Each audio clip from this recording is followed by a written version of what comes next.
بارے میں پوچھا کرتے تھے، اور ایک مرتبہ آپ نے ارشاد فرمایا کہ میں نے آج رات خواب دیکھا ہے، اور پھر آپ نے اپنا خواب صحابہ کو سنایا۔ آپ نے ارشاد فرمایا کہ میں نے جنت میں جوتوں کی آہٹ سنی، تو میں نے پوچھا کہ یہ کون ہے، تو فرمایا گیا کہ یہ حضرت بلال ہیں۔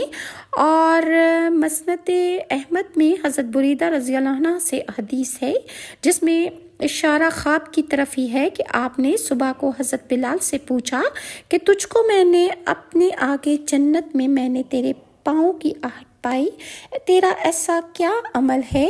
پھر میں نے ایک بہت بڑا سونے کا محل دیکھا، تو میں نے پوچھا کہ یہ کس کا ہے؟ تو انہوں نے کہا کہ یہ ایک عربی جوان کا ہے۔ آپ نے فرمایا عربی تو میں بھی ہوں؟ تو اس نے کہا کہ یہ آپ کی امت سے ایک آدمی کا ہے۔ پھر میں نے کہا کہ وہ کون آدمی ہے؟ تو انہوں نے کہا کہ وہ عمر بن خطاب